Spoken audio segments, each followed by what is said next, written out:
that Africans in the United States of America alone represent $1.75 trillion in spending power. Now that's a lot of spending power. If you were to take the entire country of Canada, Africans in America have more spending power than Canada. If you take the 20 smallest states in the United States of America, Africans in America have more power than the 20 smallest states in the United States of America. That's a lot of power. And that is the kind of power that must be harnessed now to ensure that together we are working to liberate and help Africa to rise to the fullness of her power. This is my 31st trip to Africa. I've been coming here about 45 years. And I just want to say this to you and still be loved. We are running out of time. You will never change that which you tolerate, and you will only change when you get angry. Africans are not angry. We are not angry enough. So until we get angry, nothing's going to change. Now, what do I mean by that? I do not sense from Africans throughout the diaspora a sense of urgency. I don't sense a sense of urgency. We're running out of time. We must act now.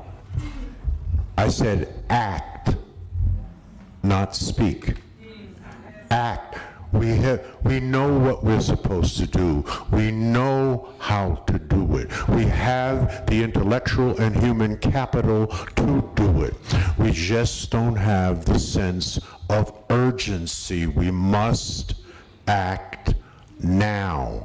I'm going to speak as a banker, and bankers, we do very sparse words. We don't use a lot of words.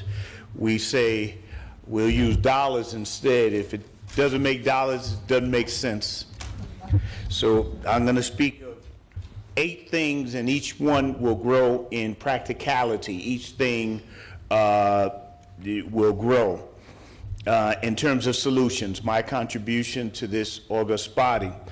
The first one, of course, is we must ratify the acceptance of the 6th district, of course, and I want to commend Nigeria, and I want to encourage every one of the African nations that they too should create a bureau for the diaspora within each country, one that looks out for the whole. It's a good idea. Of course, reparations has to be spoken about in terms of these things. I carry the bill in New York State for New York State to do reparations. We don't have to wait until some giant country moves. We should start where we are.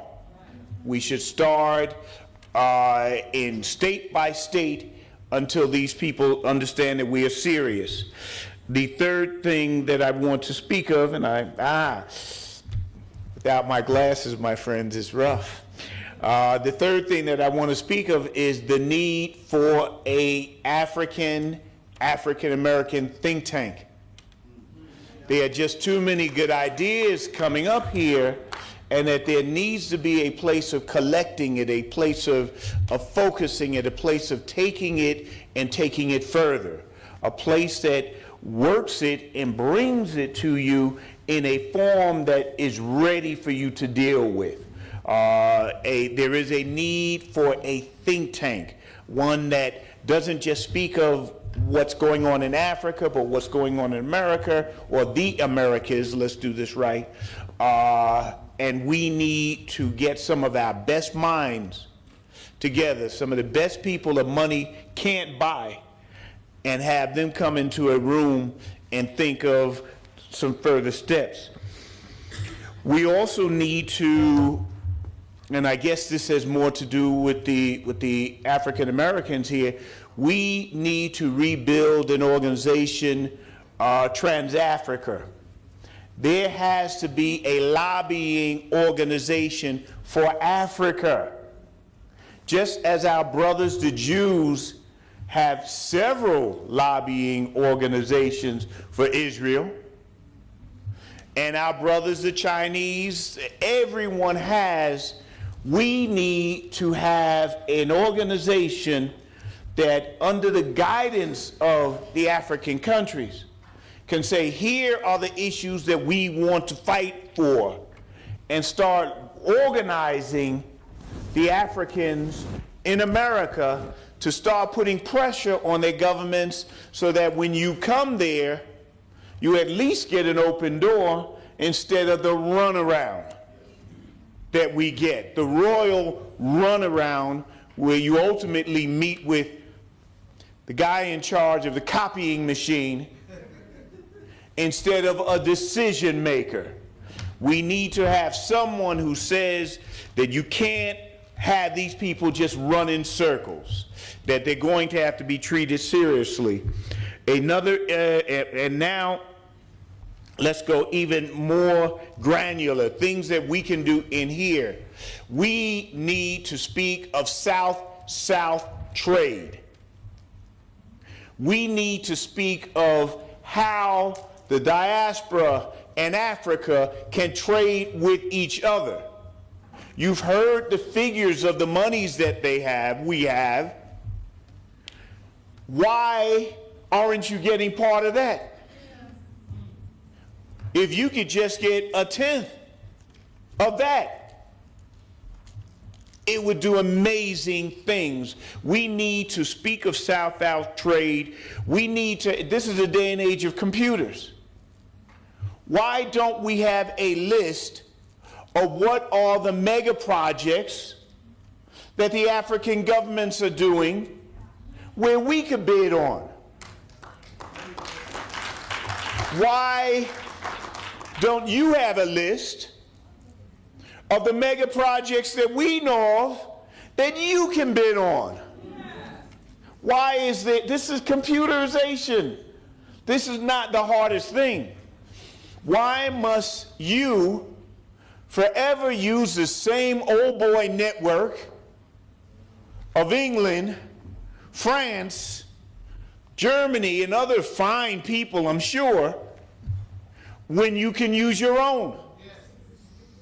And why are we so naturally thinking of the same folk who brought us to America, and we want to give them that money? There's a type of insanity here. We should fight against this. We should have faith in one another. You can do some of these projects. We can do some of these projects. The battles of fighting, and yes, we have to do those larger things, but why don't we start by feeding our families today?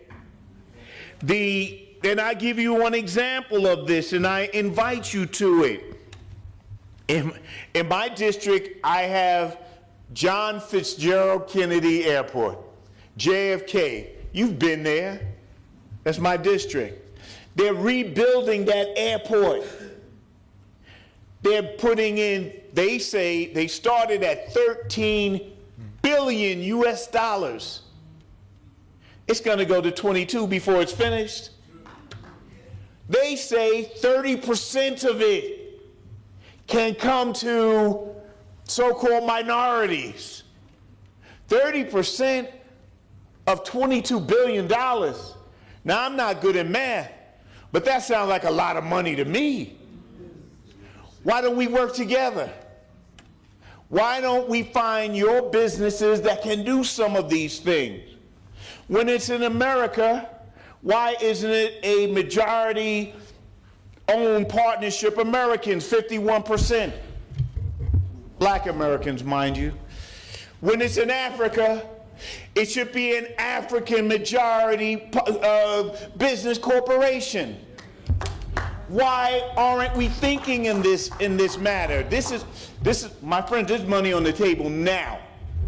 I'm not speaking of things to come. I'm speaking of if you know businesses that can do these things, do not let me out of this door. And Mr. Senator, if I may just add, please, to that very point, even if the businesses are not necessarily in the specific line of work that is being provided, maybe there could be investors with black-owned U.S. businesses that is in that line of work. And the U.S. government is so structured that for every $500,000 invested by most African countries, you get 5 to 10 green cards.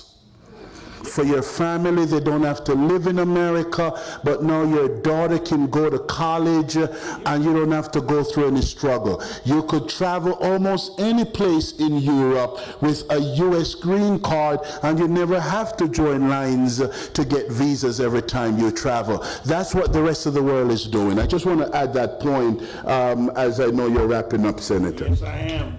Very worthy point, sir. I took the liberty of saying when we speak of Trans-Africa, we need to be speaking to U.S. aid, the United States Agency for International Development. We want real aid coming to Africa without these strings.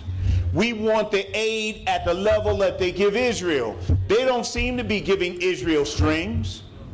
Why are we giving Africa strings? Why are we saying, oh, you can only do this and only do that? No. Cut those strings and act as if you were Israel. Now, I didn't say that. I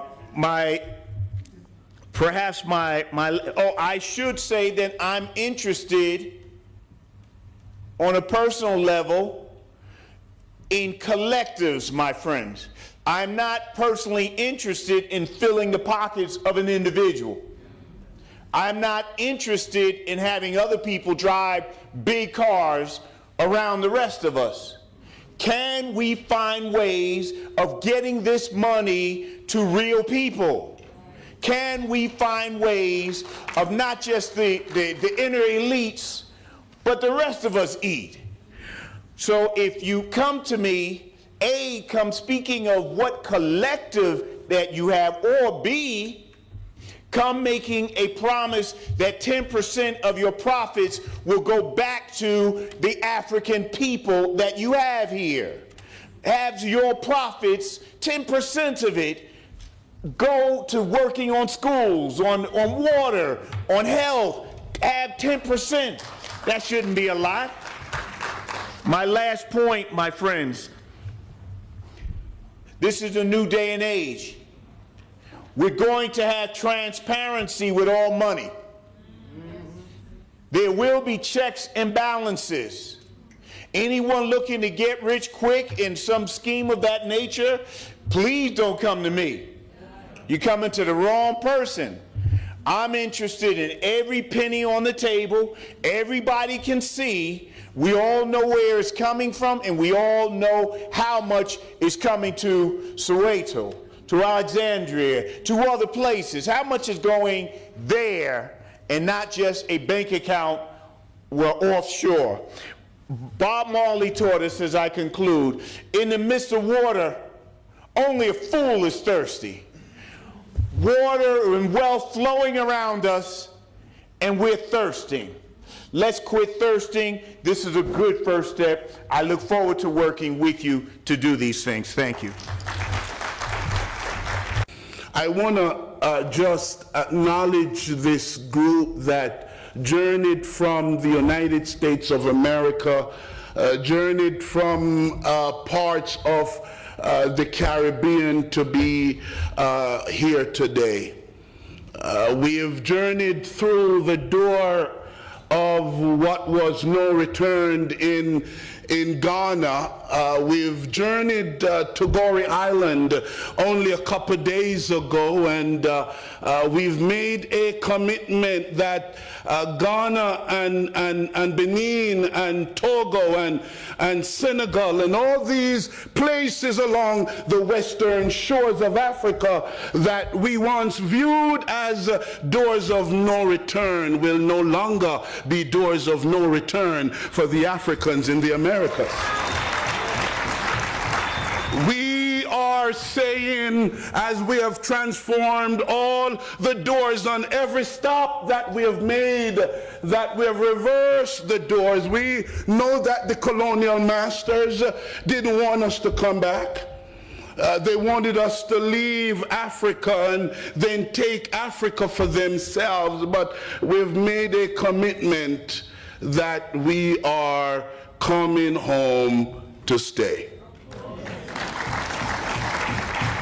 Our physical presence might not always be here, but our spiritual presence will always be here. Our commitment will always be here. Our resources will always be here.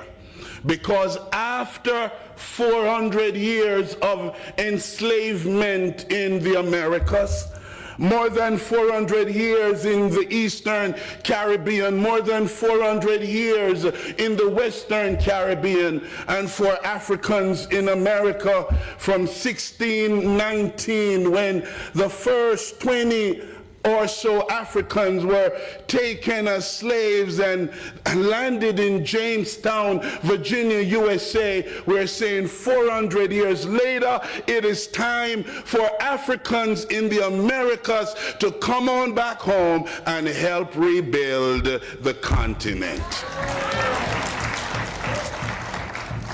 So here we are. Despite all the challenges and the struggles, there are a group of dynamic men and women who have made the journey back with us. And I am going to give way for some of them to come and to share with us on this awesome day. But let this day be the beginning of something new. Your Excellency, I charge and challenge the Pan-African Parliament that this ought to be an annual experience. And let it not be an event, let it be we all leave here today with some things that can be translated to the African Union, so when they gather in January, they can ratify and put in place a new process that embraces the African diaspora as a true part of the African experience across this globe.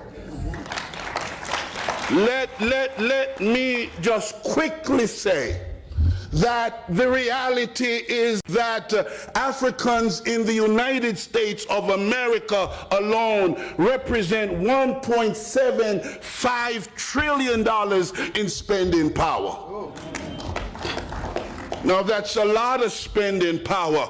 If you were to take the entire country of Canada, Africans in America have more spending power than Canada. If you take the 20 smallest states in the United States of America, Africans in America have more power than the 20 smallest states in the United States of America. That's a lot of power. And that is the kind of power that must be harnessed now to ensure that together we are working to liberate and help Africa to rise to the fullness of her power.